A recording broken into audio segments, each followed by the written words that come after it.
রাজধানী সহ সারা দেশে বাংলাদেশ সেনাবাহিনীকে নির্বাহী ম্যাজিস্ট্রেটের ক্ষমতা দিয়েছে সরকার। সেনাবাহিনীর কমিশন প্রাপ্ত কর্মকর্তাদের এই ক্ষমতা দেয়া হয়েছে। আজ মঙ্গলবার জনপ্রশাসন মন্ত্রণালয়ের এক প্রজ্ঞাপনে এই সিদ্ধান্ত জানানো হয়। এই সিদ্ধান্ত মঙ্গলবার থেকে কার্যকর হয়েছে। আগামী 2 মাস এই সিদ্ধান্ত বলবৎ থাকবে। কোটা সংস্কার আন্দোলন ঘিরে ঢাকা সহ সারা দেশে সংঘর্ষ ছড়িয়ে পড়লে গত 19 জুলাই রাতে সারা দেশে সেনাবাহিনী মোতায়েন ও কারফিউ জারি করা হয়েছিল তৎকালীন সরকার। এরপর ছাত্র জনতার গণ অভ্যুত্থানে 5 আগস্ট আওয়ামী লীগ সরকারের পতন হয়। 3 দিনের মাথায় 8 আগস্ট নোবেলজয়ী অর্থনীতিবিদ ডক্টর মোহাম্মদ ইউনূসের নেতৃত্বে অন্তর্বর্তী সরকার গঠিত হয়।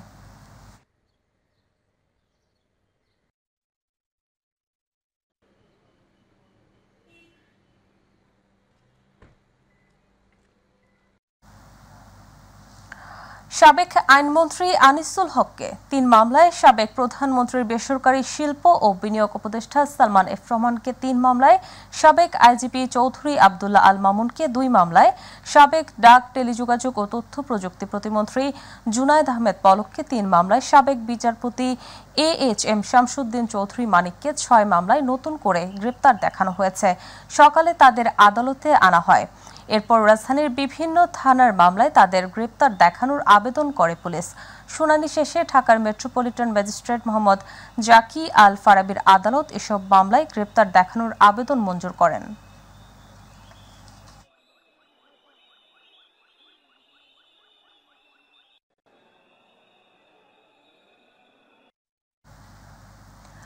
সাবেক স্বরাষ্ট্রমন্ত্রী আসাদুজ্জামান খান কামালের বাসায় তল্লাশি চালিয়েছে যৌথ বাহিনী। রাতে রাজধানীর মণিপুরি পাড়ার ওই বাসার অভিযান পরিচালনা করা হয়। প্রায় 3 ঘণ্টা ধরে অভিযান চালায় যৌথ বাহিনী। পুরো ভবনে তল্লাশি চালিয়ে সাবেক স্বরাষ্ট্রমন্ত্রীর ছেলের যৌতির ঘর থেকে 2টি হরিণের শিং, একটি জেব্রা ও হরিণের চামড়া উদ্ধার করা হয়।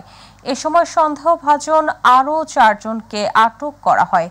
তাদের কাছে থাকা নগদ 3 লাখ টাকা এবং 2টি মোবাইল ফোন সহ বেশ কিছু জিনিস জব্দ করা হয়। এ বিষয়ে তেজগাঁও জোনের এডিসি বলেন, আটককৃতদের বিরুদ্ধে তেজগাঁও থানায় চুরির মামলা করা হবে। এছাড়া অস্ত্র ও মাদক উদ্ধারে যৌতুকে জিজ্ঞাসাবাদের জন্য আদালতে 2য় দফায় রিমান্ডের আবেদন করা হবে।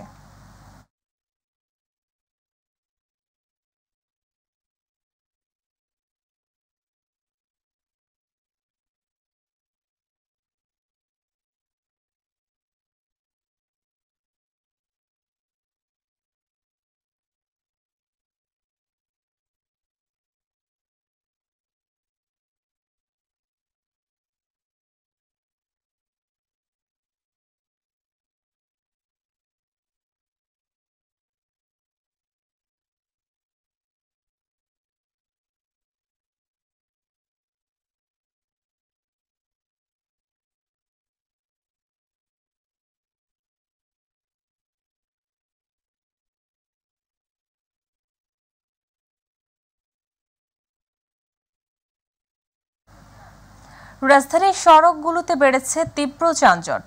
এতে প্রতিদিনই ভোগান্তি পোহাতে হচ্ছে কর্মজীবী কিংবা শিক্ষার্থীদের। দর্শক, এই মুহূর্তে রাজধানীর সড়ক থেকে পরিস্থিতির খবর জানাতে যুক্ত হচ্ছেন প্রতিনিধি আবু সাইদ অপু। অপু, রাজধানীতে যানজট পরিস্থিতি কেমন দেখছেন জানাবেন আমাদের।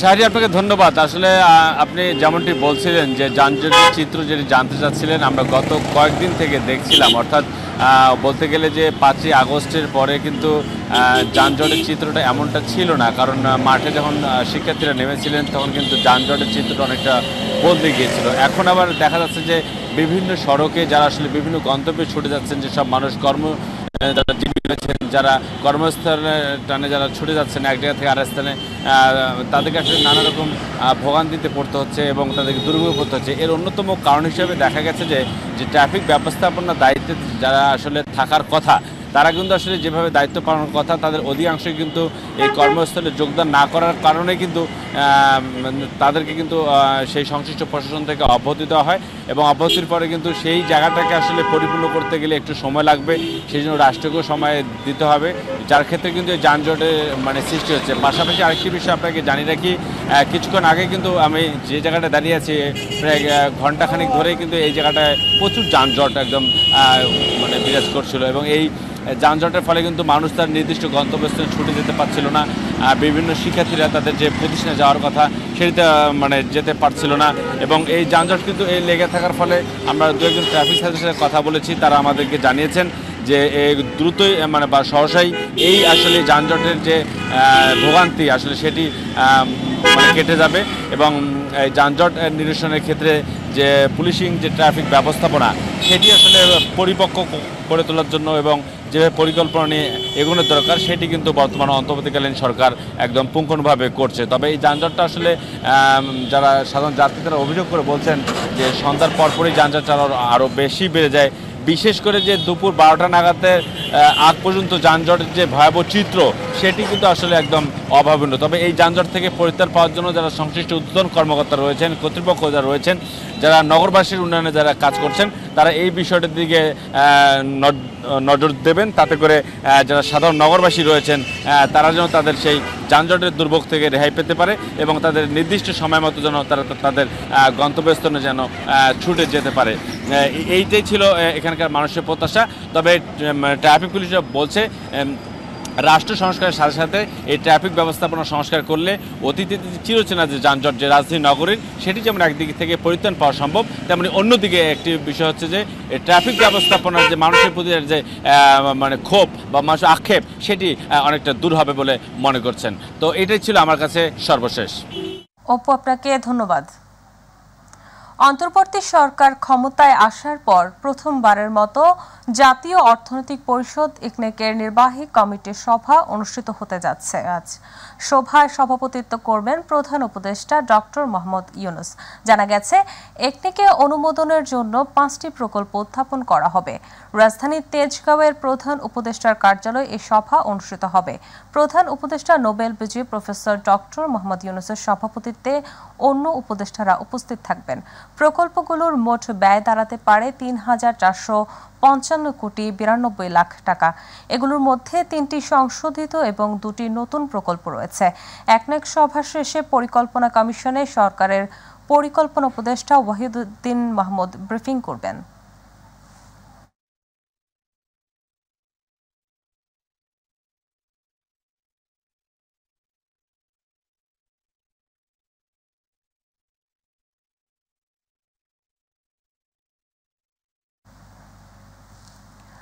হঠাৎ দেখে বোঝার উপায় নেই এটি খেলার মাঠ নাকি জলাশয়। গত 2 দিন মুষলধারে বৃষ্টিপাত হওয়ার পর মাদারীপুরের কালকিনি উপজেলার একাধিক বিদ্যালয়ে এই অবস্থা, যার ফলে শিক্ষক, শিক্ষার্থী ও অভিভাবকের চরম দুর্ভোগ পোহাতে হচ্ছে। জলাবদ্ধতা নিরসনে স্কুলের মাঠ ভরাটের জন্য সংশ্লিষ্ট কর্তৃপক্ষকে বারবার তাগাদা দিলেও হচ্ছে না কোনো সমাধান।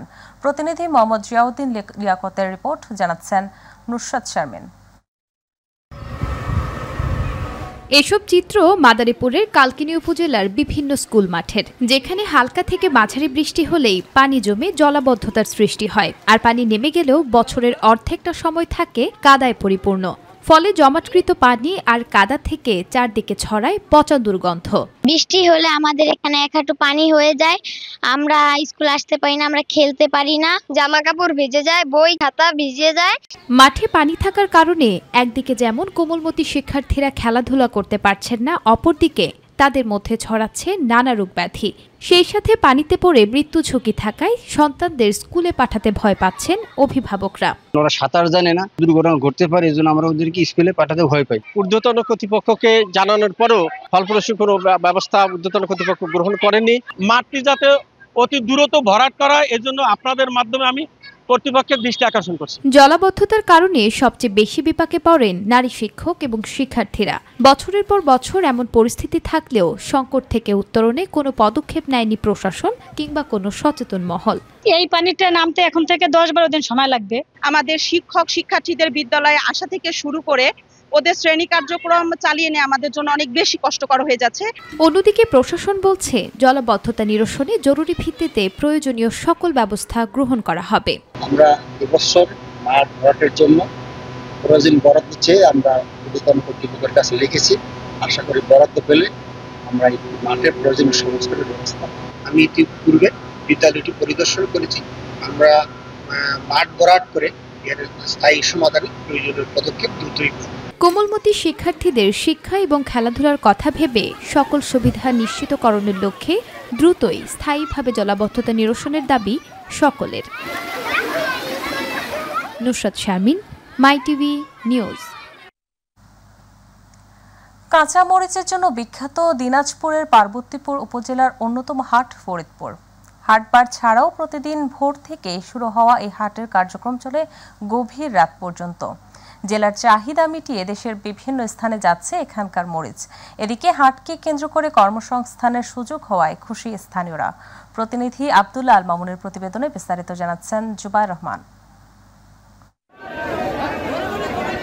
10টি ইউনিয়ন ও পৌরসভা নিয়ে গঠিত উত্তরের জেলা দিনাজপুরের পার্বতীপুর উপজেলা। বিভিন্ন ইউনিয়নে অন্যান্য ফসলের পাশাপাশি কাঁচা মরিচের আবাদ হয় বেশ।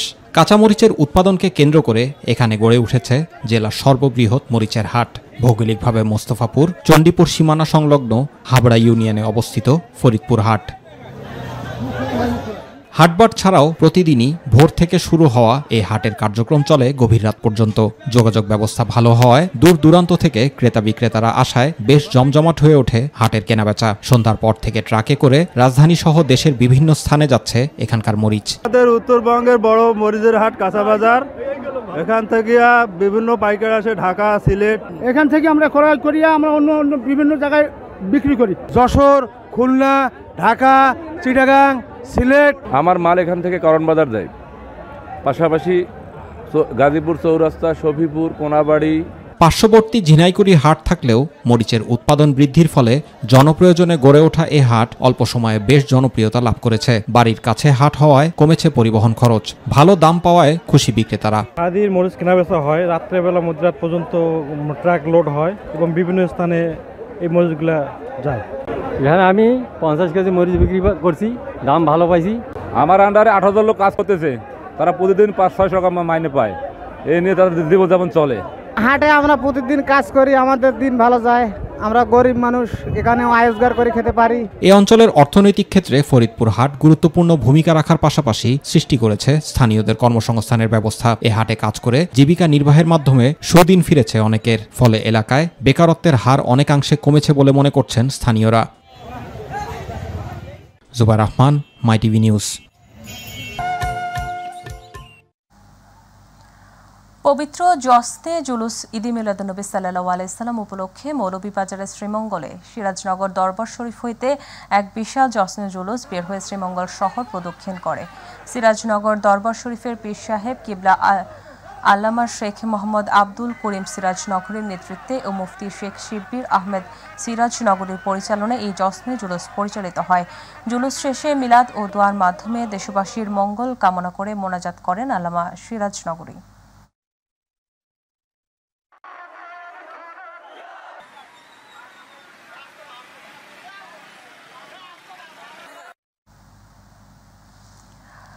নাটোরের গুরুদাসপুর উপজেলার হারেজ প্রামাণিক নামে এক বৃদ্ধকে কুপিয়ে হত্যা করেছে ডাকাতরা। এ সময় নিহতের স্ত্রীকে কুপিয়ে জখম করা হয়। তাকে রক্তাক্ত অবস্থায় উদ্ধার করে হাসপাতালে ভর্তি করা হয়েছে। মঙ্গলবার গুরুদাসপুর উপজেলার চাপিলা ইউনিয়নের চাপিলা সিল্কি এলাকায় এই ঘটনা ঘটে। ঘটনাস্থল থেকে মাসুদ, সুমন ও মনিরকে আটক করেছে পুলিশ।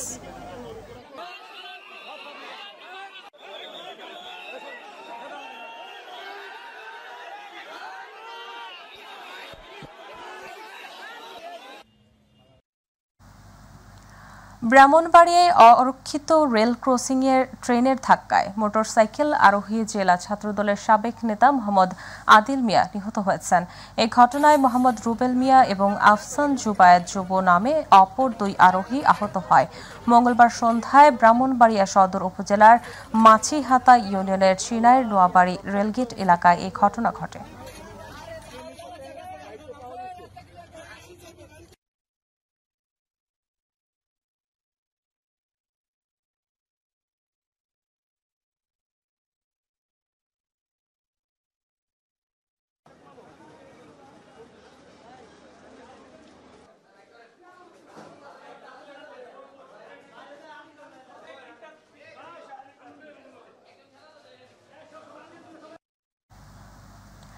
বাংলাদেশ জাতীয়তাবাদী দল বিএনপির কেন্দ্রীয় ভাইস চেয়ারম্যান আহমেদ আজম খান বলেছেন, গত 15 বছরে স্বৈরাচার আওয়ামী লীগ সরকার বিএনপিকে দমন করতে গিয়ে সিলেটের ইলিয়াস আলী সহ দলের 522 জন নেতাকর্মীকে গুম করেছে।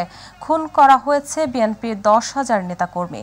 মঙ্গলবার বিকেলে বিএনপির উদ্যোগে সিলেট আলিয়া মাদ্রাসা মাঠে আয়োজিত বিভাগীয় র্যালি পূর্ব সমাবেশে প্রধান অতিথির বক্তব্যে আহমেদ আজম খান এসব কথা বলেন।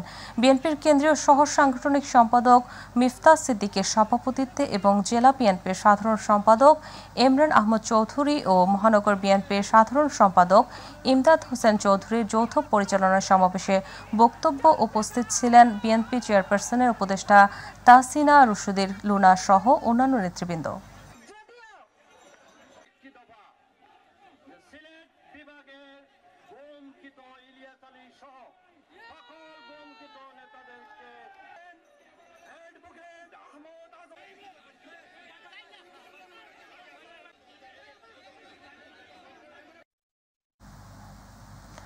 বিএনপির স্থায়ী কমিটির অন্যতম সদস্য গয়েশ্বর চন্দ্র রায় আন্তর্জাতিক গণতান্ত্রিক দিবস উপলক্ষে বিএনপির খুলনা বিভাগীয় সমাবেশে উপস্থিত ছিলেন। খুলনা মহানগর বিএনপির আহ্বায়ক অ্যাডভোকেট শফিকুল ইসলাম মনা এ সমাবেশে সভাপতিত্ব করেন। সমাবেশে বক্তব্য রাখেন বিএনপির বিভাগীয় ভারপ্রাপ্ত সাংগঠনিক সম্পাদক অনিন্দ ইসলাম অমিত, বিএনপির জাতীয় নির্বাহী কমিটির ছাত্র বিষয়ক সম্পাদক আলহাজ রকিবুল ইসলাম বকুল, বিএনপির জাতীয় তথ্য বিষয়ক সম্পাদক আজিজুল বারী হেলাল, বিএনপির চেয়ারপারসনের উপদেষ্টা সৈয়দ মেহেদী আহমেদ রুমি সহ বিএনপির কেন্দ্রীয় নেতৃবৃন্দ।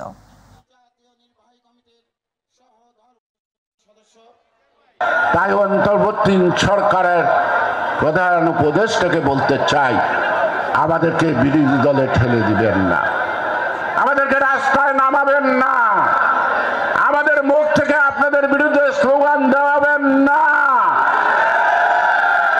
আপনারা সঠিকভাবে কাজের উদ্যোগ নেন, আমরা আমাদের শেষ রক্ত দিয়ে আপনাদেরকে সহযোগিতা করব। আন্তর্জাতিক গণতন্ত্র দিবস উপলক্ষে কুমিল্লায় র্যালি ও সমাবেশ করেছে বিএনপি। মঙ্গলবার বিকেলে নগরীতে বিভিন্ন জেলা ও উপজেলার নেতাকর্মীরা নগরীর টাউন হলে সমবেত হয়। এ সময় নানা স্লোগানে মুখরিত হয় সমাবেশ প্রান্তর। কেন্দ্রীয় বিএনপির ত্রাণ ও পুনর্বাসন বিষয়ক সম্পাদক হাজী আমিনুর রশিদ ইয়াসিন এর সভাপতিত্বে সমাবেশে প্রধান অতিথি হিসেবে উপস্থিত ছিলেন কেন্দ্রীয় বিএনপির ভাইস চেয়ারম্যান মোহাম্মদ শাহজাহান খান, কুমিল্লা বিভাগীয় বিএনপির সাংগঠনিক সম্পাদক অধ্যক্ষ সেলিম ভুইয়া। র্যালিতে চাঁদপুর, ব্রাহ্মণবাড়িয়া জেলা সহ কুমিল্লার 17 উপজেলার বিএনপি নেতাকর্মীরা যোগ দেন।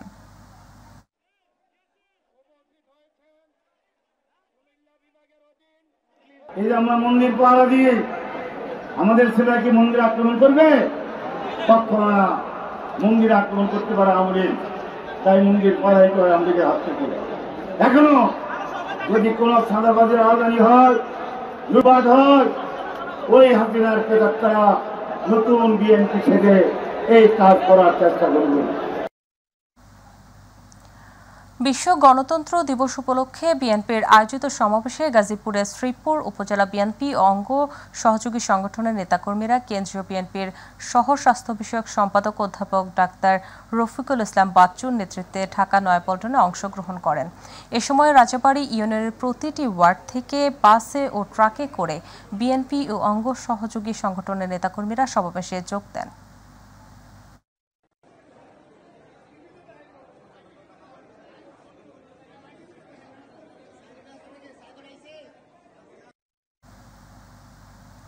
ঠাকুরগাঁও সীমান্তবর্তী এলাকায় জনসাধারণের স্বাস্থ্য সুরক্ষায় দিনব্যাপী ফ্রি মেডিকেল ক্যাম্পে করেছে ঠাকুরগাঁও 50 গার্ড ব্যাটালিয়ন বিজিবি। এছাড়াও সীমান্ত সংক্রান্ত অপরাধ শূন্যের কোটায় নামিয়ে আনার লক্ষ্যে জনসচেতনতামূলক সভা করা হয়। সকালে হরিপুর উপজেলার গেরুয়াডাঙ্গি সরকারি প্রাথমিক বিদ্যালয় মাঠে এই ফ্রি মেডিকেল ক্যাম্প করা হয়। প্রধান অতিথি ছিলেন ঠাকুরগাঁও বিজিবির sector commander colonel Mohammad Touhidur Rahman. এছাড়া উপস্থিত ছিলেন ঠাকুরগাঁও 50 বিজিবির অধিনায়ক লেফটেন্যান্ট কর্নেল তানজির আহমেদ সহ অন্যান্য অফিসারবৃন্দ, কোম্পানি ও বিওপি কমান্ডারগণ।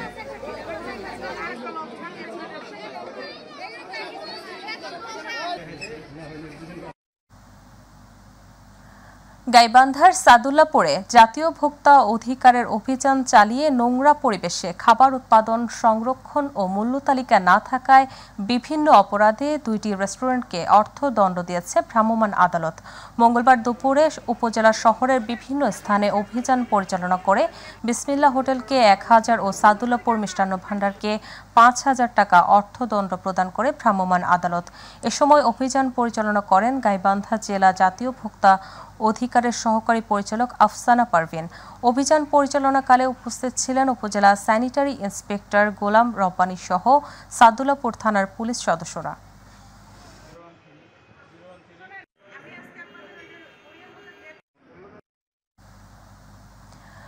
যশোরে জামাতের মতবিনিময় সভা ও দলীয় অফিস উদ্বোধন অনুষ্ঠান হয়েছে। মঙ্গলবার রূপদিয়া বাজারে জামাতের আয়োজনে মতবিনিময় সভা থানা জামাতে ইসলামের আমির অধ্যাপক আশরাফ আলীর সভাপতিত্বে প্রধান অতিথি ছিলেন বিশিষ্ট ব্যবসায়ী ও সিনিয়র সাংবাদিক KM কামরুজ্জামান কোরবান, যশোর জেলা পূর্ব জামাত ইসলামের সহকারী সেক্রেটারি মাওলানা আব্দুল মালেক খান সহ নেতৃবৃন্দ।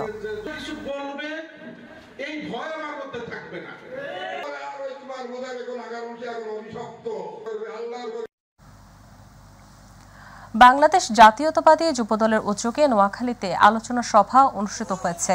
সেনবাগ উপজেলা ছাতারপাইয়া বাজারে বিএনপির কেন্দ্রীয় কার্যনির্বাহী কমিটির সিনিয়র সদস্য কাজী মোহাম্মদ মফিজুর রহমানের নির্দেশে মতবিনিময় ও আলোচনা সভায় ছাতারপাইয়া 1 ইউনিয়ন যুবদলের সভাপতি জাফর আহমেদের সভাপতিত্বে নাগরিক প্রজন্ম দলের জেলা সভাপতি খন্দকার গোলাম কিবরিয়া টিপুর সঞ্চালনায় প্রধান অতিথি হিসেবে উপস্থিত ছিলেন সেনবাগ উপজেলা বিএনপির আহ্বায়ক ওবায়দুল হক, পৌর বিএনপির সদস্য সচিব কমল উদ্দিন বাবুল, উপজেলা স্বেচ্ছাসেবক দলের সদস্য সচিব সালেহ আহমেদ সুমন, ইউনিয়ন বিএনপির সভাপতি খন্দকার গোলাম সহ অনেকেই।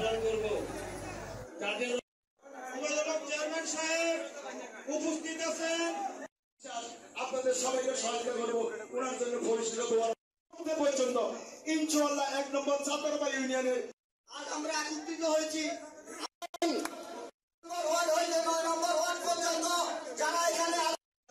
আমরা জিয়া যখন ফেরিতে চলে যাইতাম বিএনপির সম্মানিত আহ্বায়ক জানাবো বিসমিল্লাহির রহমানির রহিম।